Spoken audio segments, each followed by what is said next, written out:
Good morning and welcome back to the Broadcast Retirement Network's BRN Sunday podcast. I'm Jeff Snyder, lead anchor for the Broadcast Retirement Network, founder of the Morning Post, and your host for the next 60 plus minutes as we go around the globe to discuss the issues related to retirement markets, technology, personal finance, and so much more. It's our pre-Thanksgiving podcast show. You're not going to want to miss it, so sit back, relax, and enjoy this episode of BRN Sunday. Well, let's kick things off with a look at technology. And joining me on the line, Senior Technology Consumer Products Reporter Daniel Klein. Hi, Dan. How are you? I'm good. How are you, Jeff? I'm doing well. Are you ready for the holiday? I'm actually going to be in Haiti on, Oh, on wow. Thanksgiving. I'll be at the Royal Caribbean private island, basking in the sun with my son. Oh, very nice. Well, that sounds like fun. And they have a nice, I'm imagining they have a nice Thanksgiving spread. I imagine they do. It was actually unintentional. I thought I was booking, and I booked this many months ago, Saturday through Thursday, get home for Thanksgiving. And when I went to print out my luggage tags and boarding pass, I realized that was not the case. So, Wow. family not super thrilled with me, but my son is happy. Yeah, it sounds like it. Well, I hope you have a good time, and it sounds like a lot of fun. So let's jump right in. And by the way, our colleague Devin Banerjee from LinkedIn is actually in Bangalore, India. A little bit of a different challenge lining up times, but Devin will be back next week, and I know he's very anxious to jump on the program. So, with that being said, Dan, let's talk a little tech. What's going on in your head, or what's going on in the tech world and in your head? Well, so if you live in a city, you've probably seen those scooters that are everywhere. Oh yeah, yeah. And this is one of those technologies that it sort of got unleashed before we figured out any of the logistics. So in some cities, like my city in West Palm, doesn't have them, and we're actually negotiating with companies. So when they go in, it'll be done correctly. But in Alexandria, where the Motley Fool is headquartered, and a lot of other cities, there are 4 or 5 scooter providers. Mm. And these electric scooters are everywhere. They're not racked, they don't have a specific place they belong. So you can rent one and then just sort of leave it in front of the building when your rental is over. And there are teams at night that go around and change batteries and fix repairs. As you imagine, this leads to all sorts of problems. So what you're starting to see, and this very much tracks how we're dealing with Airbnb and Uber and all sorts of other technology that emerged before legislation. You are starting to see cities come in and set rules for these things. Mhm. And why are we talking about this? Because it's very easy for a new company with a hot product, and Uber, Lime, all these different companies make scooters, to attract investment. It seems like something people will do. I own an electric scooter at our other house, and I've never used it, but my neighbor scoots around on it all the time and says it's all sorts of fun, and my son has used it and says it's fun. It's very practical, but the reality is the business model doesn't work. Mm. So you have a product that costs you $300 or $400, and it breaks before you've made your money back, or the battery dies. So as investors, as people saving for retirement, you can't just get caught up in the idea that this is something really cool. This is the new thing of the moment. You really have to look at the underlying fundamentals of the business. Well, let me just say this because I live in Jersey City, New Jersey. I think the audience knows that. You know that certainly. We have scooters all around in Hoboken and Jersey City, and they have caused almost accidents that could potentially be deadly. They don't even follow the laws, the scooter lanes, because we have scooter lanes that the cities have laid out. It is, I know you're talking about the fundamentals and the economic aspects, the financial aspects of it, but from the social, the impact, I just see that them as very negative. People should be following the rules, and they should be giving out tickets when people do not follow the rules.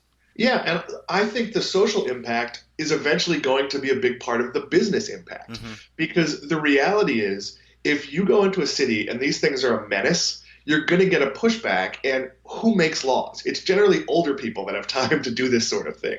So, as a scooter company, as someone, I'm excited for scooters to come to West Palm. This is a walking city with bike lanes. Hmm. But you have to decide things. What are the rules where there isn't a bike lane? Do they ride in the street or do they ride in the sidewalk?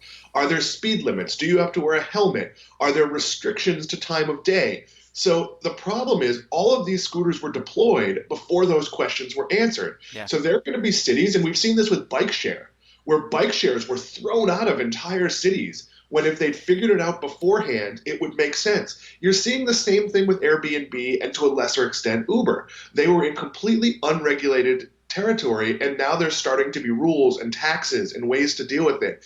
And those are things that if a company goes in before those parameters are established, it's very difficult to figure out how you're going to make money, if you're going to make money, and frankly, if you're going to annoy your potential customer base. Yeah, and Dan, do those? So let's just take the scooters as an example because we're talking about that.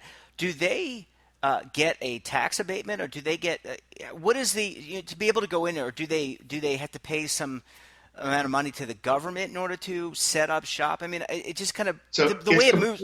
Go ahead. I'm sorry. it's completely different city by city. Okay.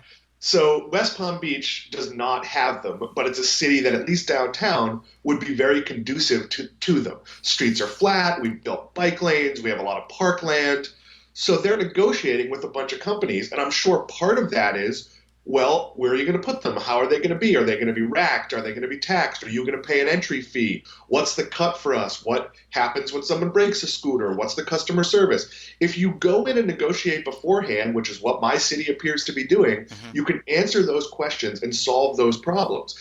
How are you going to handle when they have video of a kid smashing one? Is the police going to respond to that? Are they, because breakage and vandalism is a big problem for these companies, but that's an added expense for the city. So all of these things are being talked about in cities that don't have them yet.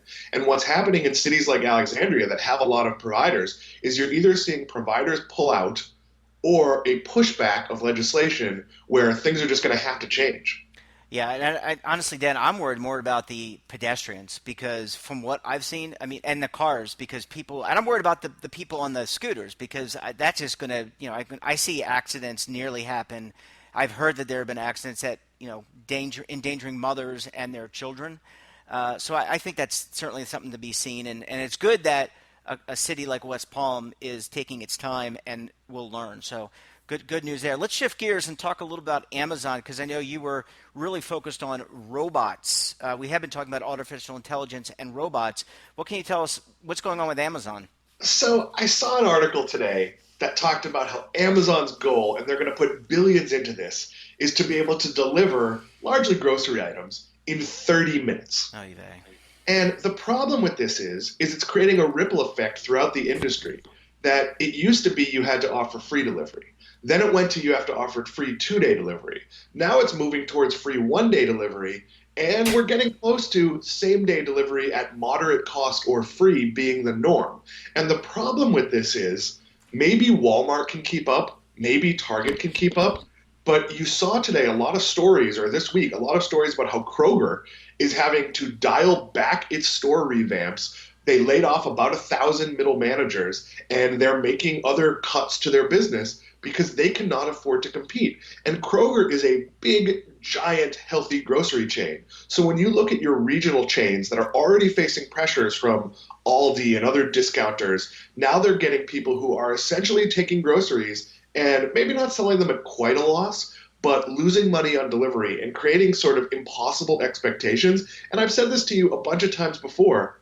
Unless you're like making dinner and realize you don't have any garlic and that's a key ingredient, how often do you need groceries in 30 minutes? It's creating this expectation that builds laziness that it's just completely unnecessary for most consumers. Well, maybe Dan. I mean, points well taken. And yes, I feel like you have lectured me on these in the past, and I think it's certainly something that people need to think about. How fast you need any good. I mean, it's sort of a Band-Aid or a bandage or something, and you should probably be going to the hospital if you have that sort of thing. But I was just thinking, based on our first story, the electric scooters, maybe the Amazon, maybe they need scooters. Well, Amazon is using some from a driverless van, little robots that deliver packages. And right now, these are mostly gimmicks, Hmm. but I see it in my building every day where people are getting Amazon Fresh, which isn't 30-minute delivery. I think it's a 2-hour window. And yeah, there are days I use Instacart.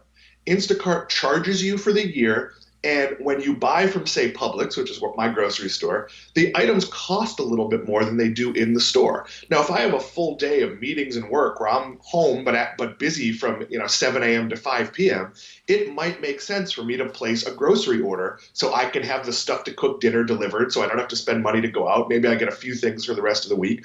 But even then, if I remember that at 10 in the morning, I'm probably good with delivery anytime between 10 a.m. and 5 p.m. And so, again, we're building up this expectation that's going to cause choice to get eliminated Yeah. because you're going to see some of the more struggling grocery chains close locations, go away, or be in position where they're going to have to find a different business model other than price. And you already have your Whole Foods and your Trader Joe's and your places that aren't solely price based. So I worry about your Stop and Shops and your Publix and your sort of mid-sized chains that cannot spend the money that Amazon is spending and can't lose the money that Walmart and Target are going to lose in the pursuit of, immediate delivery.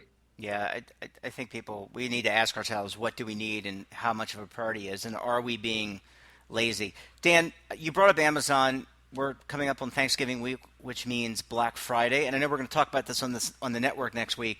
But you also indicated that personal loans are growing like a weed. That scares me because we've got Black Friday coming up.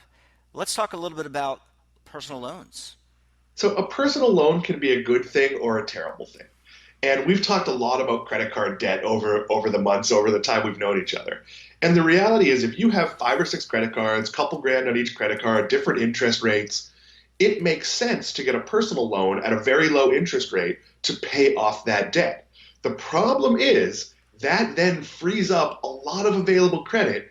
And a lot of people, when they see zero balances on their credit cards, even though they've just taken out a $15,000, $20,000 personal loan, whatever it is, they take that as permission to buy things. Or sometimes it creates the ability to pay for emergencies, which is unfortunate.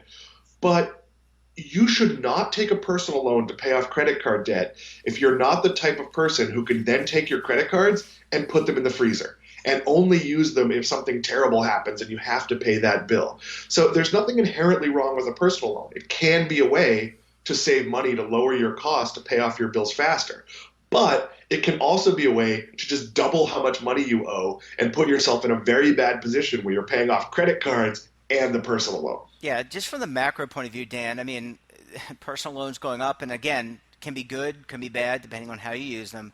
But is this indicative of the economy and where we are? Because we talk about this on the show, the market segment specifically. But give us your assessment because we've got Black Friday and Christmas shopping and holiday shopping. I guess I shouldn't have said Christmas, but holiday shopping. Probably offend somebody. But what are the tea leaves telling us here potentially? So the rich are getting richer and the middle class are staying the same.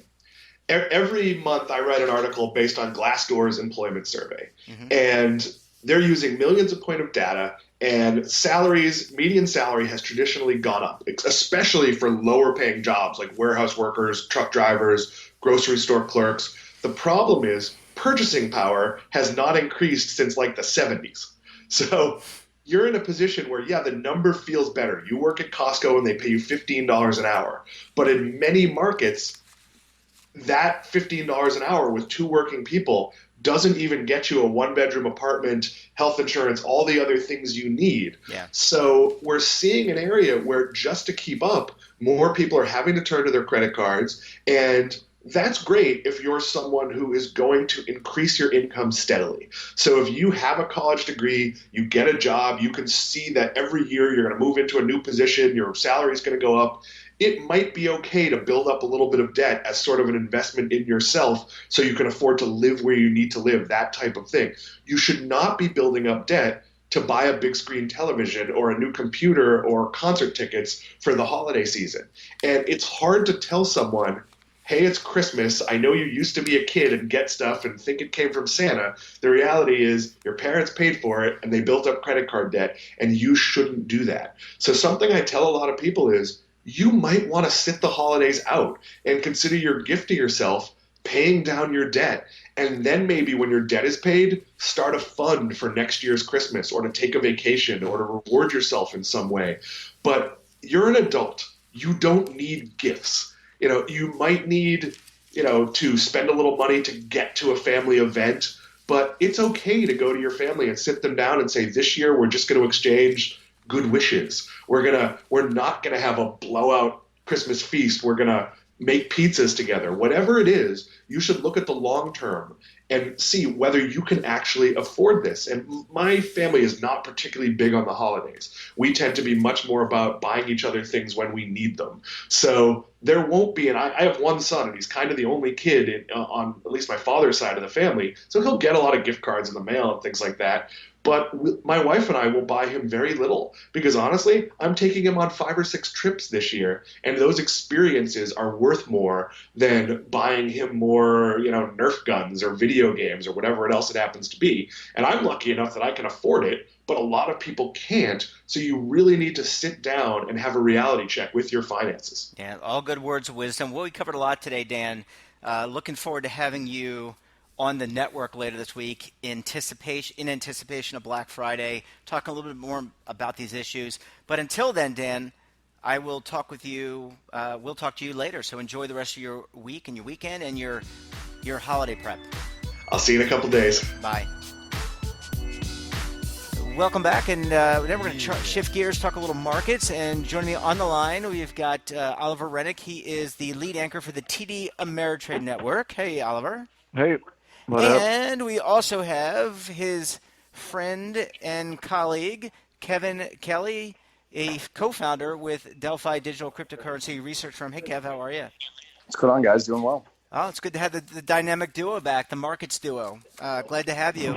So, Oliver, you want to take us through the week that was? Because it's been an up and down week again.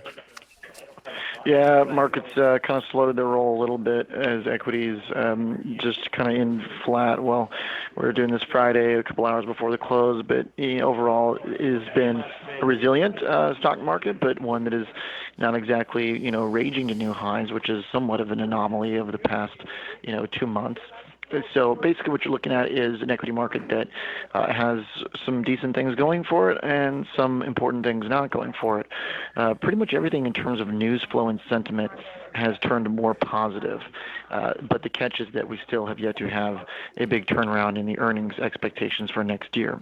So a lot of this is, kind of how things normally play out, where expectations are high at the beginning of the year and they come in throughout the rest of the year. Ed Clissold from Ned Davis Research was on with us recently pointing this out, that our earnings revisions this year have indeed been quite negative, but are largely in line with what you see, not all the time, but a little bit more normal type of pattern than what we got around the tax cut where, earnings took off. So now the question is the stock market too expensive relative to those earnings expectations, though, because valuations have climbed quite a bit and now are the priciest valuations in the stock market that we've been since September 2018. So it's not to the frothy, euphoric level that we were at of 23 times earnings in Jan 18, but we're back to basically almost 21 times trailing, which is pretty expensive. And on a forward basis, it's getting a little bit elevated too. So while the trade is still underway in terms of talks, and that was good. This week, there were signs that maybe it's going to take a while. So the market's kind of jittery about that, but more so this is a market that at some point is going to have to either see earnings turn around or some kind of big sentiment injection from a real deal that means something, or you're probably going to see some gravity set in. Yeah, Oliver, before I go to Kevin, we're coming up on Black Friday, so this is going to air, the show airs on Sunday. We've got Thanksgiving, we've got Black Friday, Cyber Monday. Any thoughts about the retail sector, what you're hearing, seeing there? Oh, yeah. We've been covering it all week. It's really fun talking about the companies in the retail space right now. It's clearly a decision-making, executive decision-making, stock picking, high dispersion, high volatility area right now, because it's really about company specifics. You saw this week investors that were still eager to dump some of the big brick and mortar retailers like Kohl's and Macy's just continue to get slammed. But then they say, all right, well, check out Nordstrom that has some pretty decent numbers and some hope that they can find a space on the high end combined with the low end for Nordstrom Rack, and those shares do well on their report.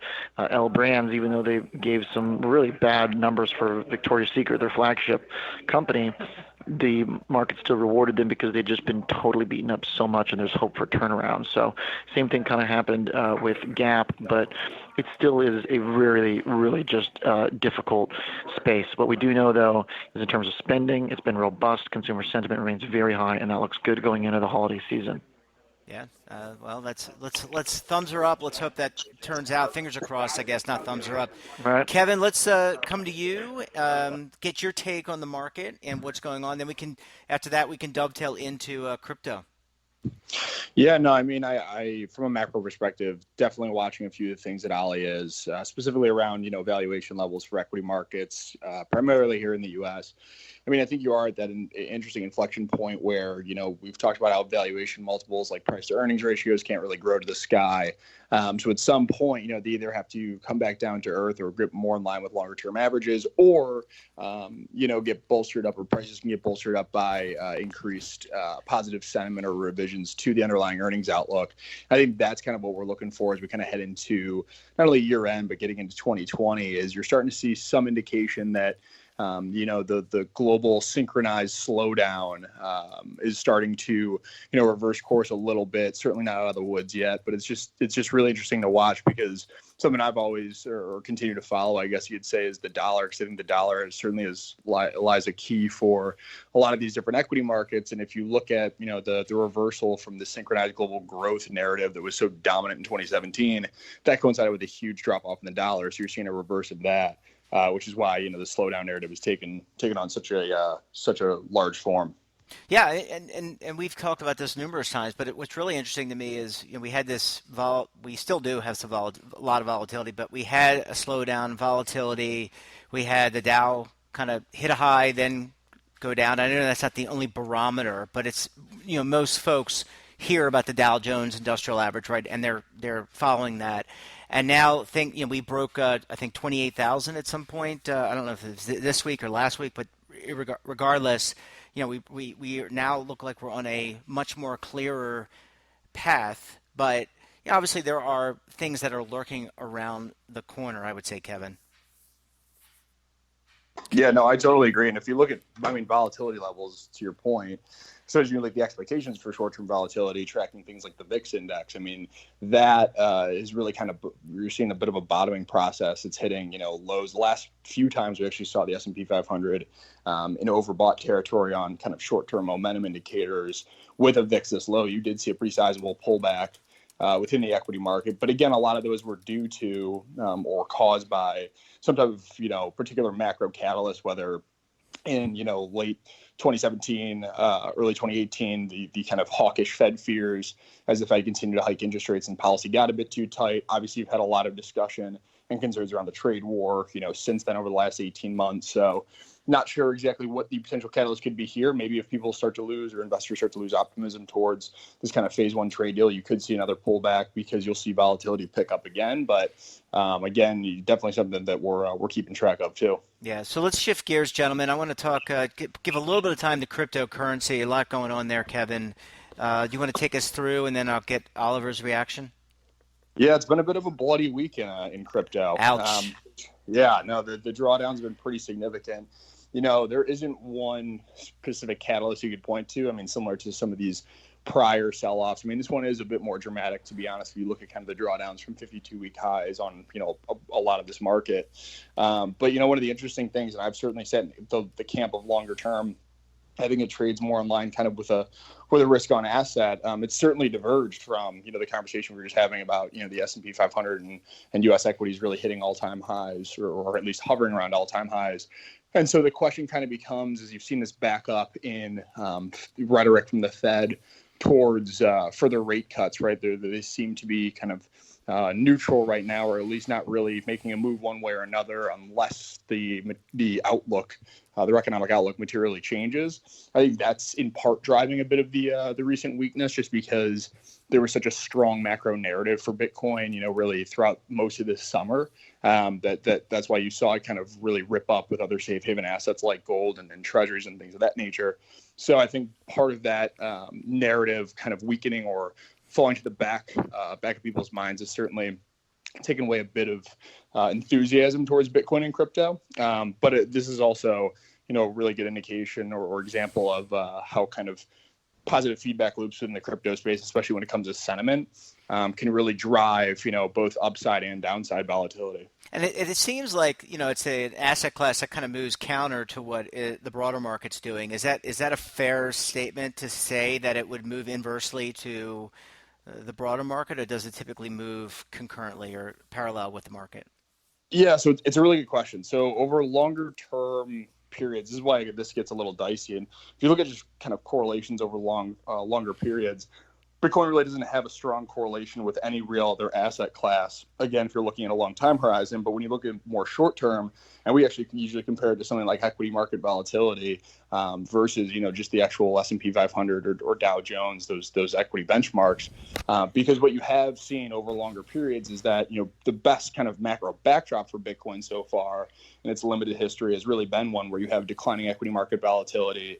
You have obviously more kind of accommodative monetary policy or expectations for more accommodative monetary policy globally, and so when you start to see the latter recently kind of backing up and not as much I would say conviction that the race to bottom or zero in interest rates is coming as soon as people think. I think that's certainly pulled away from a bit of the enthusiasm and narrative towards Bitcoin. But I mean, longer term certainly is traded more like a risk-on asset. But here in the short term, again, it's such a small market still that you could have a couple large traders or large sellers that can really cause some panic and spread some fear throughout the market, which we are certainly seeing, especially in weeks like this. Yeah, Oliver, has crypto been a big topic of conversation this week on the program, or programs, I should say, in your case? Yeah, we've made an effort to stay in tune to this market because I think it has a lot of importance from an analytical perspective and because of its connections to other important markets. And I think that's where we've found a great deal of utility provided for viewers in analyzing Bitcoin, where most places just, only cover it when it's going berserk to the upside or totally collapsing. And, obviously, I don't even see a lot of coverage in mainstream media, even as it's falling again, just because I guess it's not as fun and warm of a story. But my belief still is that Bitcoin has important ties in with other macro asset classes, and its delineation between, a risk asset and a store of value, as Kevin's talked about, we've talked about before, is really more art than science, but a really important thing to keep in mind because it kind of waxes and wanes on how it trades. But this year, there's a lot of evidence, I think, that it was trading based on this potential store of value use case. So is that, as Kevin's put it before, basically a very far out of the money call option. Well, and maybe he would say a call option on, its use case as store of value. I think it's quite a far out of the money call option, but because of that, that's the way to describe its speculative nature, right? So when the economy shows signs of stability, the Fed dials back on its, view for interest rate cuts, and basically it looks like, the financial system is not going to totally roll over. The meme of Bitcoin short bankers and long Bitcoin and stuff, all that is basically the case, right? It's a low probability bet on its potential use case. So as that use case becomes less viable, then the thing reacts. But what's interesting is that it traded very similarly earlier this year to bonds and gold, because for bonds and gold, they have very similar, not very similar, but enough overlap with the use case for BTC. It's just for some people, they want to own gold if they think that things are going to become very dire. And this new camp of people was able to identify Bitcoin as what they'd rather hold. So there's a lot of similarity between Bitcoin and gold. But then the catch is that gold this year, actually, for much of 2019, has been trading almost hand in hand with the U.S. Treasury market. So if Bitcoin and gold have overlap, and gold and bonds are trading at a correlation that's an average of like 0.75 to 8 this year, then any investor who is really interested in trying to make these connections, I think, has a huge amount of value in doing so. So in our coverage, when Bitcoin started getting hit again this year, it's going to get hit the hardest because it has the least probability of long-term use case. So it makes sense that it's a higher beta version basically of gold. Doesn't mean that Bitcoin won't one day be adopted, but it means that it's going to move with great violence as that probability of its success changes. So our point, as Bitcoin has been slipping and now breaking to new, the lowest in 6 months, is that watch out for this happening to gold and possibly bonds as well. And so what we've seen for gold is similar action now on the charts. Lower highs, lower lows. And Bitcoin's break this week is important because if Bitcoin, to me, keeps breaking and undoes its rally from this year, then it's likely the same will happen to gold and possibly bonds, and that has major implications for investors. And that's exactly why we talk about it. I often get questions like, why do you guys talk about cryptocurrency on the network? Why do you talk about cryptocurrency in the scheme of, or in this conversation around retirement? And I think you need to have these conversations because it gives you inkling or clues into what is happening in the broader market. And you guys just confirmed that. Before I let you guys go, 2 questions for each of you. We got 30 seconds left. So Oliver, I'll go to you. 1, do you shop on Black Friday in the stores? And 2, what's your favorite Thanksgiving food? I'll do the latter first. Okay. Yams, and then I don't know. I already spent too much this summer, so Black Friday's gonna be pretty quiet. Okay, excellent. Kevin, and you, what's your favorite Thanksgiving food, and will you be out and about retail shopping on Black Friday and Cyber Monday? Well, maybe not Cyber Monday, but you know what I mean. I used to do with a couple of my buddies from high school. We used to do the midnight Black Friday shopping. And to be honest, I'm getting to be an old man now. I just don't have the energy give me a to do break. it. Give me a break. I'll probably end up getting looped into a couple Black Friday deals, but no, I love Ali. I love that Oliver, calls out yams. He's not a sweet potato guy; he's a yam guy. I'm more of a stuffing guy myself, but I mean, there's nothing that beats Thanksgiving dinner. That's for sure. Well, I will certainly say that consistently, every one of our contributors and everyone that I've talked to, it sounds like carbohydrates are the way to go, and I am right there with you guys. You guys have a great rest of the weekend, and I will talk to you all very soon. Thank you. Thanks, Jeff. Bye, guys. See you guys. Welcome back, and now we're going to shift gears and talk a little real estate and more. I know someone that wants to add to our conversation about Black Friday. Let's welcome back to the program Jacob Passy. He is the real estate reporter with Market Watch. Hey, Jacob, how are you? I'm doing well. Glad to be back after lots of traveling. Yeah, I know you've been on the road covering a lot for about real estate. Glad to have you back on. I know you have an exceptionally busy schedule, but I know you want to kind of shift hats this week, go away from real estate maybe and put on your personal finance hat. So let's talk a little Black Friday. Let's talk a little Thanksgiving. Yeah, so I have been hard at work past few days putting together a guide that we're doing called Everything You Need to Know About Black Friday and Cyber Monday. So basically interviewed a bunch of retail experts and personal finance experts to get all the best tips for, what to do, what to avoid during Black Friday this year. So, and for those listening, we're going to have, a nifty little guide on Market Watch, including a graphic that you can, take with you as you go out shopping next week to just kind of keep the steps in mind. Looks like a little board game. It's kind of fun. So, cool. So, yeah. Did you do the graphics on that? Someone else do the graphics on that? We have a great graphic guy on our team who put it together, but Very it's a collaborative thing. Yeah. Absolutely. So tell us what give us a lowdown. Okay, so first and foremost, which sounds obvious, but you would be surprised, is make a budget. So you need to, what a lot of people don't do is, what a lot of people do is their first step is to think of all the people they want to buy gifts for. That shouldn't be your first step. Your first step should be to look at your bank account and figure out how much you can afford, because there's research that around 35 million people are still paying off credit card debt from last holiday season. Oy. So you don't want to be in that position. You don't want to put, especially credit cards with the interest rates that a lot of them have.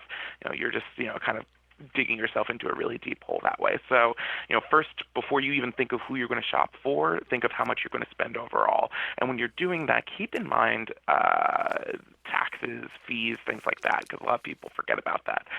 Then come up with the list. So, as I put it, take a page out of Santa's book, make a list and check it twice. So, you want to come up with a list of your loved ones you want to buy gifts for, and then prioritize it. And this is, kind of the tough part for a lot of people, but, really put it literally in order, I'm going to get a gift for mom before I get a gift for dad, and then follow it that way.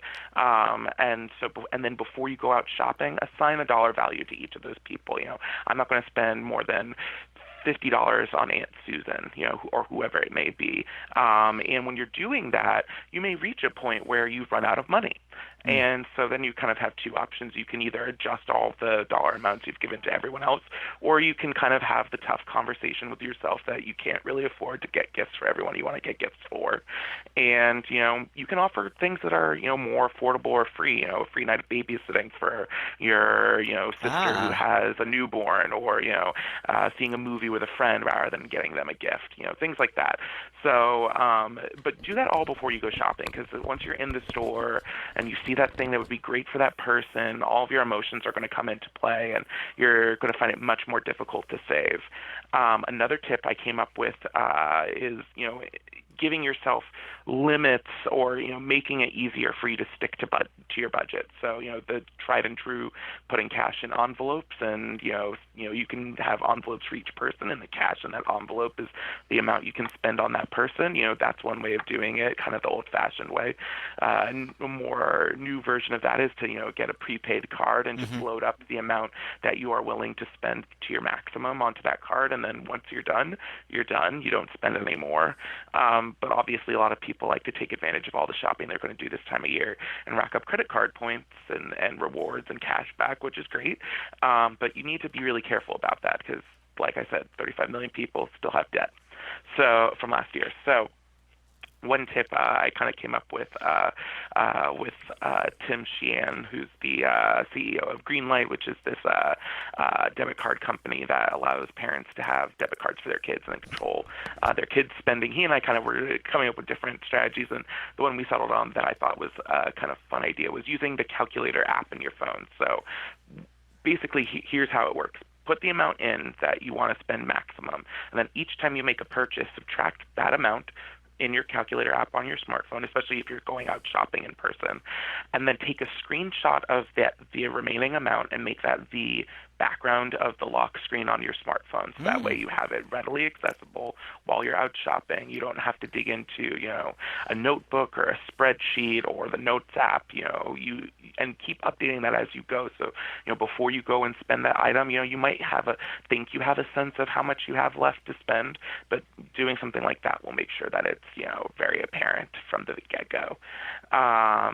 Then next step is to know the tricks that retailers use.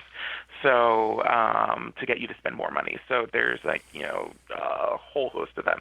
The kind of classic, how there's all the candy and stuff like that at the end of the checkout line. Well, that's, they put that there to, get you to add on, that one extra little item to just increase, the purchase amount a little bit more.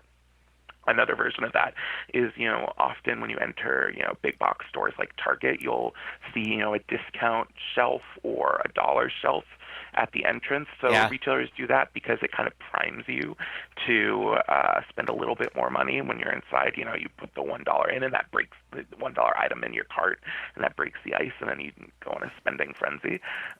So avoid those things. Another thing to look out for is the actual prices of the items. So a lot of retailers will play fast and loose with the pricing of their items in advance of the holiday season. So No, they'll come increase. on now. That can happen. No, it I'm happens more than kidding. you think. Uh, so they'll increase the price, before they have a big sale, right before, so that way the sale amount looks bigger.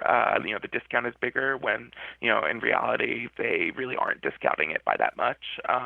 MarketWatch back in 2014, analyzed prices of a blender across different retailers and found that JCPenney had priced the blender higher, but then was selling it for the same amount as their competitors Mm. after applying a discount, quote unquote. So they were able to say like, oh, we have 20% off this blender, but in reality it was the same price as you could get with no discount at another retailer. Also at stores like Kohl's and Marshall's, discount stores, the discounts in those stores are often made up.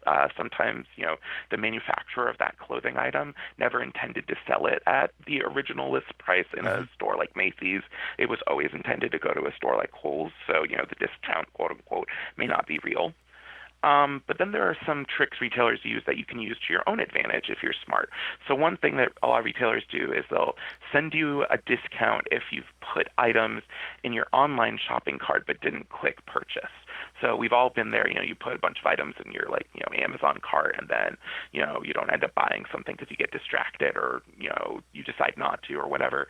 But you can use this to your advantage. So, if you have an item that you want to purchase for someone, and you're also kind of waiting to see if the sale will get better, just go ahead and put it now in the shopping cart on, Amazon or Target or wherever, and then wait a day or two. You might get a discount code in your email that you can then apply to that item, because the retailer sees that, oh, they didn't buy this item, but maybe if we give them this extra coupon, that'll be the extra push that they need. So seek out that extra push. Do this. Worst that happens is you don't get the discount, and you go ahead and purchase it anyway. Best case scenario is you get a discount for playing the waiting game. Then there's, just kind of the tried and true knowing which sales are good and which are bad. So certain items you shouldn't buy during Black Friday or Cyber Monday, like linens. You should wait for January, when a lot of retailers run so-called white sales. Gym equipment, gym memberships, fitness apparel, wait until January, because retailers will, discount those in the new year to take advantage of people making New Year's resolutions to exercise more.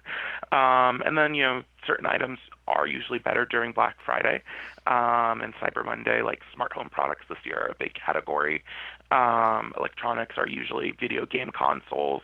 But even then, pay attention to the brand names. So, with Amazon products, if you're just buying something for the sake of buying something, compare what the price is, in the next week or two to what the price was back during Prime Day, and see if it was lower during Prime Day. That very well could be the case. And so if it's not a must-have item for the next few months, you can wait until next summer and get it for a discount. That's better. The careful one here and the tough one is toys. So toys typically are better to buy in mid-December, because retailers are trying to just clear out as much of their inventory as possible right before Christmas, because once Christmas comes, they know people aren't really going to be buying any more toys. The tough part about waiting for those discounts is for the most popular toys, they very well could sell out, in advance. We've seen this in years past where, the newest, toy, whatever, the Hatchimals, things like that, sold out weeks in advance of Christmas. So, if you see those items discounted on Black Friday when you're shopping in store or online, same with Cyber Monday, and the discount seems decent, you should probably just scoop it up, because there's a very good chance that, if it's a must-have item, a lot of people's lists, a really popular item, that it could sell out. Next tip is to ignore the doorbuster deals. So, these are kind of the classic of Black Friday, the, super discounted television sets and stuff that you see people waiting in line, early in the morning or right after their Thanksgiving meal in the cold, and they're all rushing in the store to grab those items. What retailers are doing these days when they do those doorbuster deals, all they're trying to do is get you in the stores, because online shopping is such a major competitor for them, and Amazon. So that's all they're really trying to do. And the trouble is, first of all, you're not always sure that these are going to be the best deals. Sometimes the items that are the doorbuster deal aren't, the best television set that's out there. So, you might be sacrificing quality for the price. Also, stores have limited inventory, and unless you're one of the first people to get in, there's a very good chance that you're going to miss out on that doorbuster item. So instead, you should take advantage of another trick that retailers use to get you in the store this time of year, which is providing discounts when you buy online and pick up in store. So a lot of retailers like Target and Walmart will send an extra coupon for the first time you buy online and pick up in store.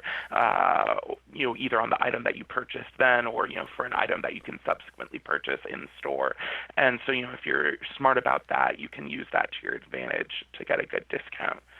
And then last but not least is to be careful about special financing offers. So we've all been there at the checkout line where the cashier says, if you can apply for 0% financing on this TV set, or, you can get an extra 20% off if you sign up for our store card.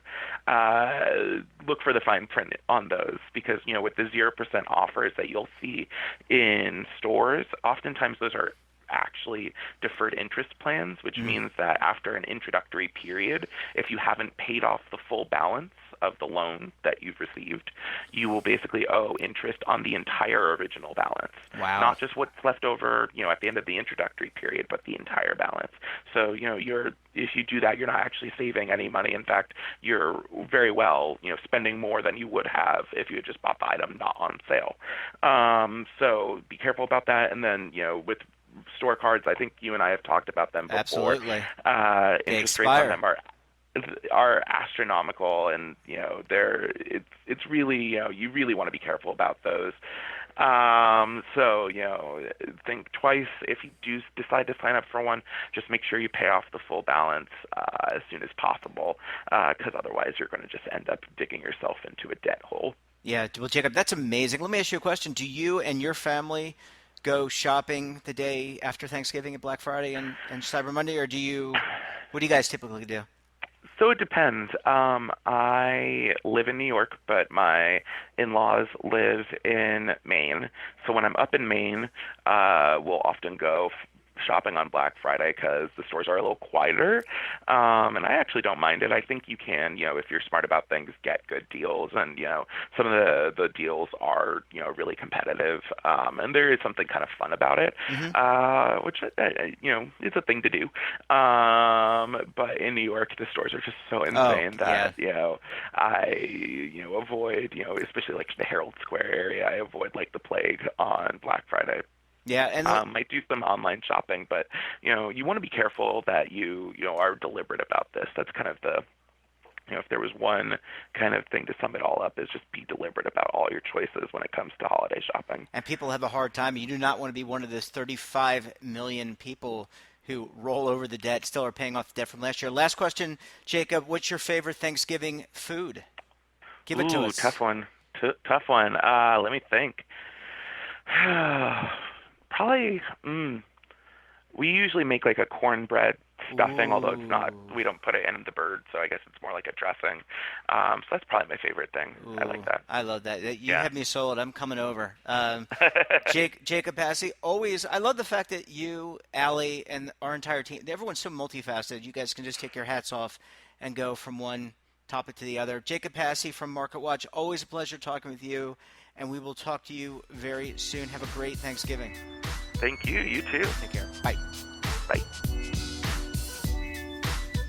Welcome back, and now we're really privileged to be joined by personal finance writer Mari Backman with The Motley Fool. Hi, Mar. How are you? I'm doing well. How are you, Jeff? I'm doing well. It's a great holiday week, and I know a lot of people are getting set for the holiday, but Mari, one thing that, you have to, if you do a television show or a podcast, you have to talk about Black Friday. And I know Black Friday is something that you don't necessarily like. No, you know what? I'm probably in the minority here, but I tend to avoid Black Friday like the plague. And actually, there's a lot of reasons for that, Jeff. Let me go into some Yeah, of them. sure, please. So, so here's reason number one: the crowds. So it's not just that crowds tend to make me crazy in general. It's that Black Friday by nature is a very crowded, hectic shopping day, and that actually can lend to poor decision making. When you feel rushed to get out of a store because you're elbow to elbow with everyone else in there, or you're basically you're going to feel less at ease with your purchases. You're going to be stressed out, so you're not going to necessarily want to stand there comparing Model A with Model B and seeing which one is actually a better buy. You're just going to want to pick up the first thing that you find, get online because you know it's going to be a long line at the checkout counter, and then get out or get to your next destination. And it's poor decision making. So that's a negative. Yeah. Well, you know what? I can't fathom, and I think a lot of people think of Black Friday, like actually physically being in the store, as like a game. It's like Right.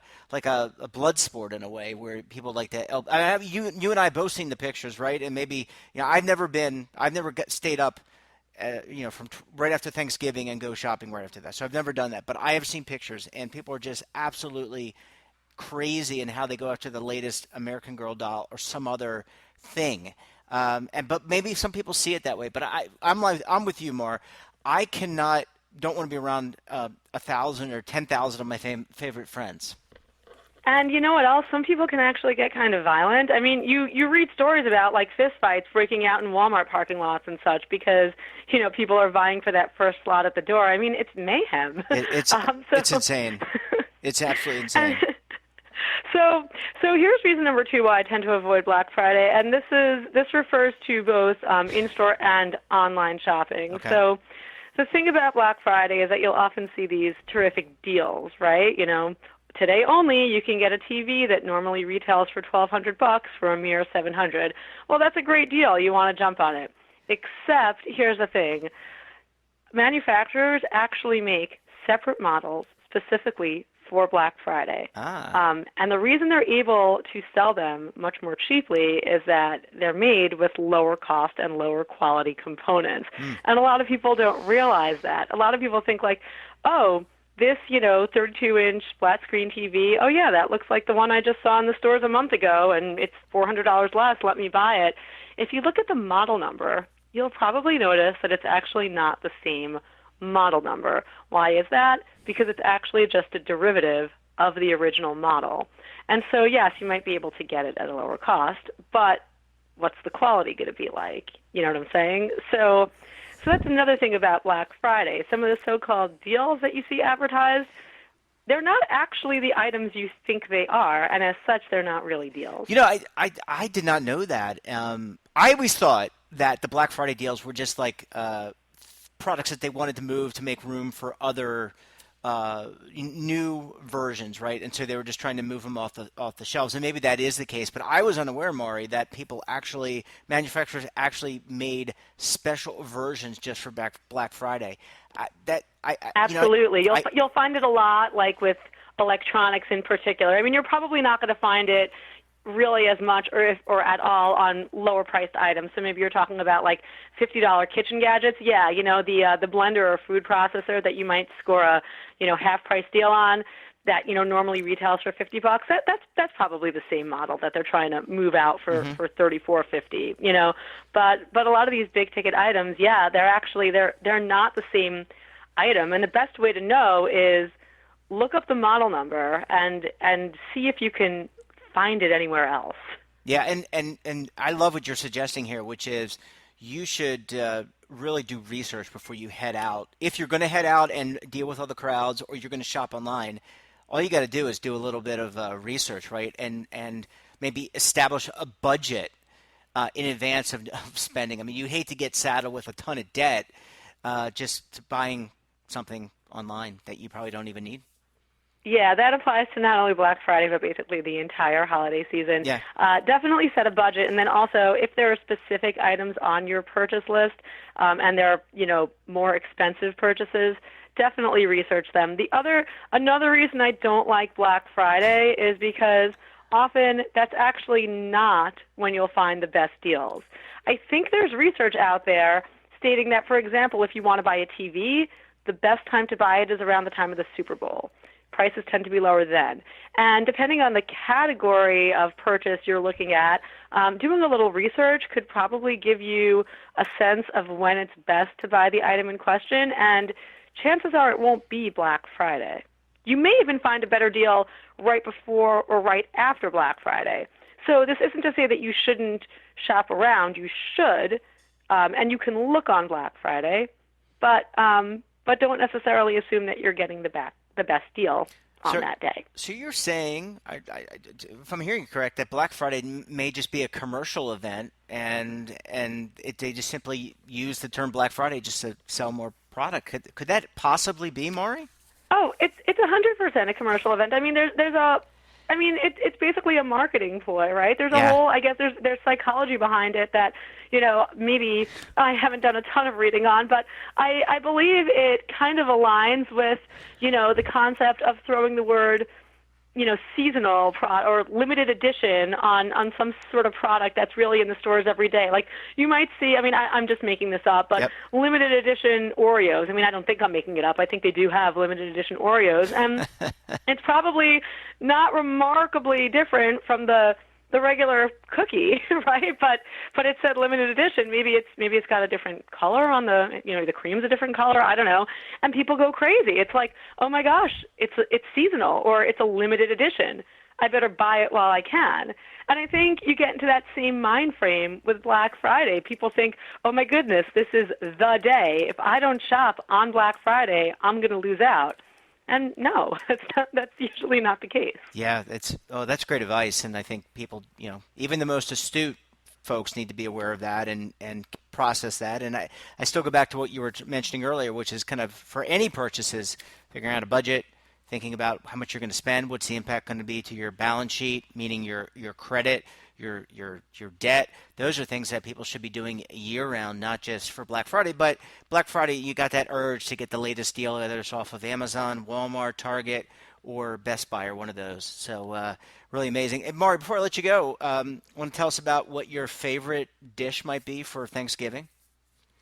Ooh, that's a tough one. Let me think. Well, I have to be honest. I'm on dessert duty for Thanksgiving. My husband does all of the cooking, but he makes these fabulous Brussels sprouts. And I know you'd think like, womp, Brussels sprouts. I like Brussels sprouts. Delicious. Yeah, they're great. So looking forward to that. Awesome. Well, Maury, thank you so much for joining us. We appreciate you taking time out of your busy Friday, because you are exceptionally busy with a lot of different things, to join us on the podcast. And we wish you a happy Thanksgiving, and we'll talk to you very soon. Sounds great, and you too have a great holiday. Thank you, Maury. Bye. Okay, bye. Welcome back. Now it's time to take a look at what is happening in Washington, D.C. If anyone can figure out what's happening in Washington, D.C., I will give them $1 million. But for the closest that we can get, I've got David Levine, Kevin Walsh, both principals with the Groom Law Group, better known as the Legal Eagles. Gentlemen, how are you, Kevin? We're doing well this week, Jeff. Thanks for having us on, and it's one of those weeks where both Eagles are flying together. I am so excited. You guys are in undisclosed locations in and around Washington, D.C. Great to talk with you. David, I know we're going to talk about the regulatory strata and what's going on there, but before we do that, can you just give me an update on Secure? I am waiting for that to pass. Well, Jeff, as promised, it passed this week. Woo! Of course not. It's Damn. like April Fools in November. We had a continuing resolution to continue funding the government through into December that at this point has been passed and signed by the president. So thankfully, the government did not shut down today. But there will be another round. David, would it be fair to say that it's not doing good? It's not going to be good, but the simple answer, Kevin, to your point is Secure. We'll see if in the next round whether they can reach agreement on funding, and there's lots of talk that they might get there, they might not. There's this little thing called a border wall that's still out there. We'll have to see if it gets wrapped in next time. There's lots of talk that maybe it will be, and there might be some political will, but as Kevin and I have done enough times, we're done prognosticating if it will pass, because how many times can you be wrong? I don't know. So there is, but that does hey, I'm not even touching that. So let's talk about, let's pivot to the reg agenda. I'm going to hit one item and then hand it over to my good friend, Mr. Walsh. I think one thing to talk about that relates to secure is our never-ending discussion of open multiple employer plans. As our listeners know, the Department of Labor over the summer finalized their association retirement plan guidance.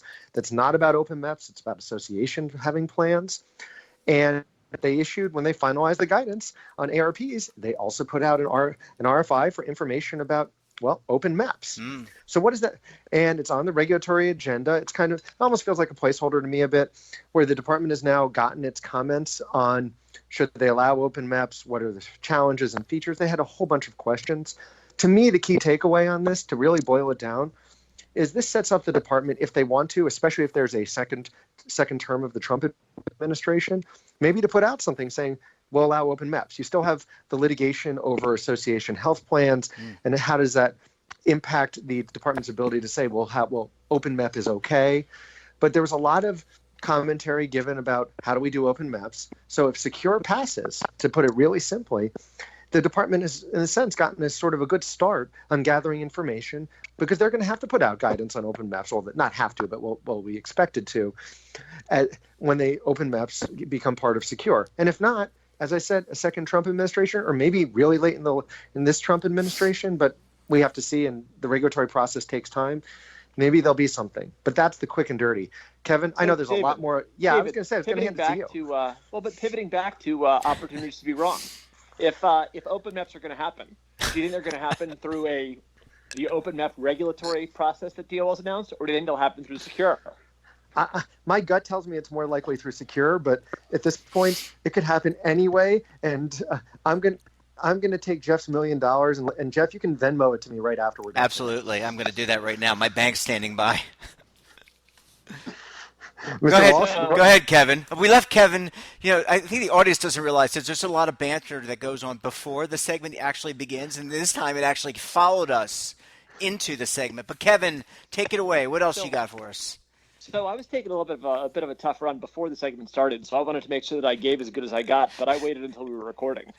But basically what's going on is this week DOL announced their fall regulatory agenda. And every year in the spring and in the fall, they put out kind of a document listing, these are the things that we're working on, and these are the deadlines we'd like to see them done by. And in the retirement front, DOL has set up a very ambitious agenda for the end of the first Trump administration, or for the Trump administration, depending on how the election goes. So first off, and kind of the big hit, the one everyone's been watching for 4 years, 6 years, 10 years, 70 years, depending on how far back you want to go in the standard of care fight, is fiduciary.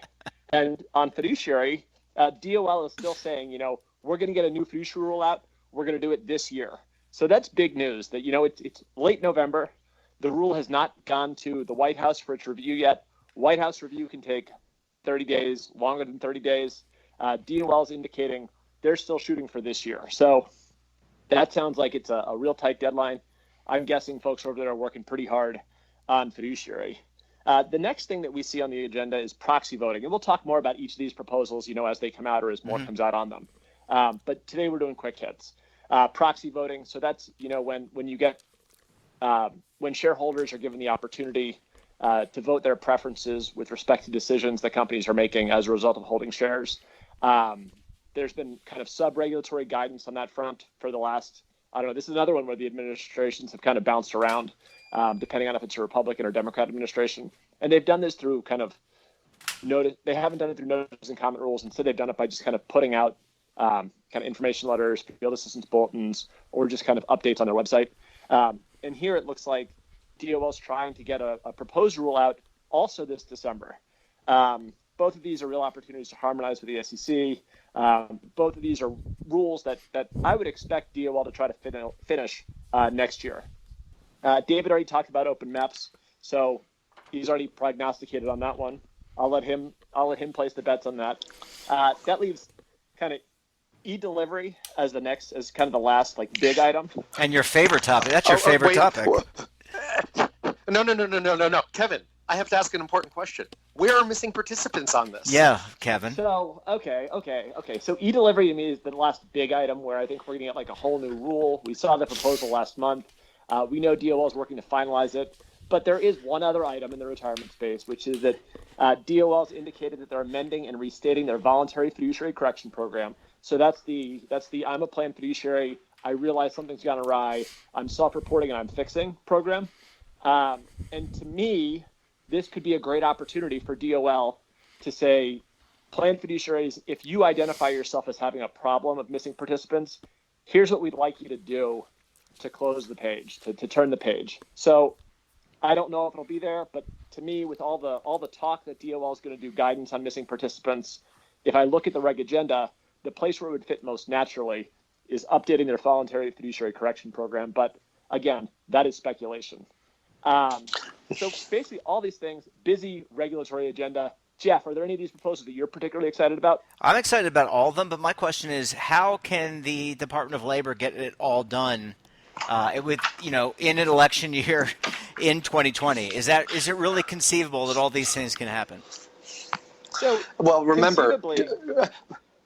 Go ahead, come David. on. You go, David. If this is a speculation question, I'll let you take this one. Yeah, well, then you can tell me I'm wrong. Yeah, I'll snipe after you go. Okay. I think the reality is some of these things, like the open MEP guidance, the RFI, they haven't committed to saying they're going to get something out. Yeah. Is kind of my thought on that. So it's not as long as you necessarily think. And I think that a lot of these things are pretty far down the line, like e-delivery.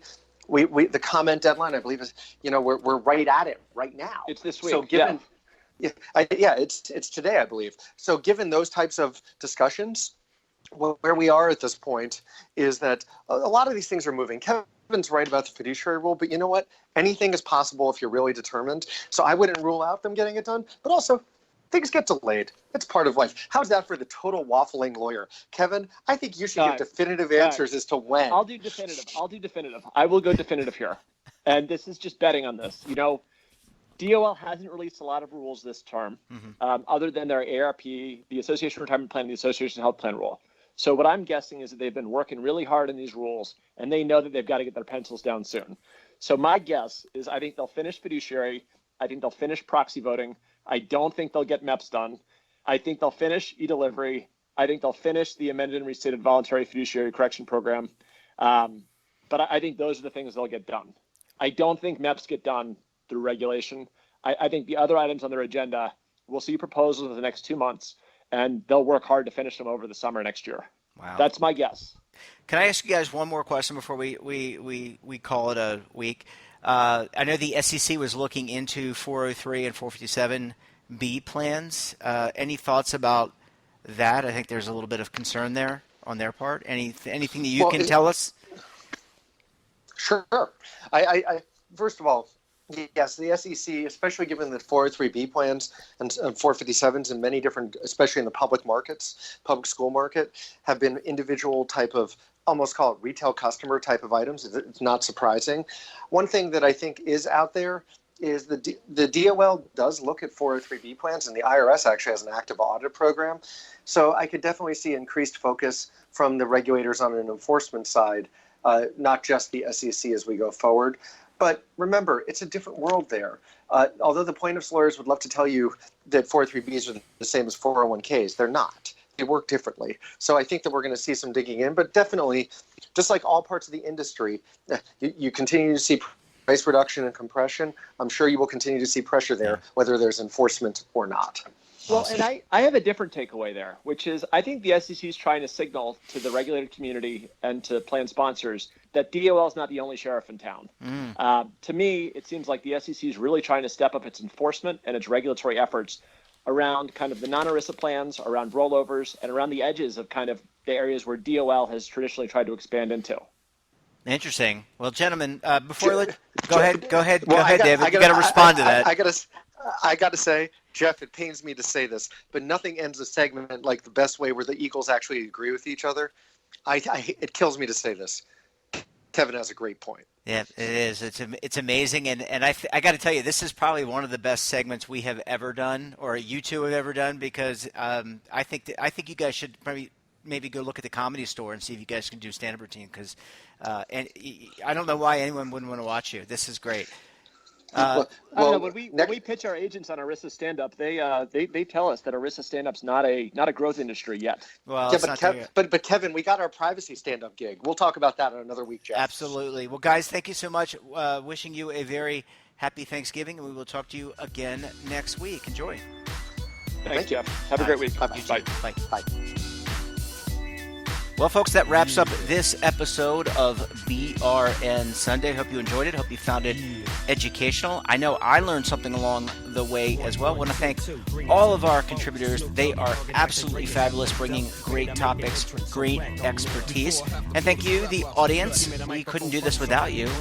You make this all possible, so thank you as well. So until next week, enjoy your week, enjoy your Thanksgiving, and we'll talk to you soon right here on the BRN Sunday podcast.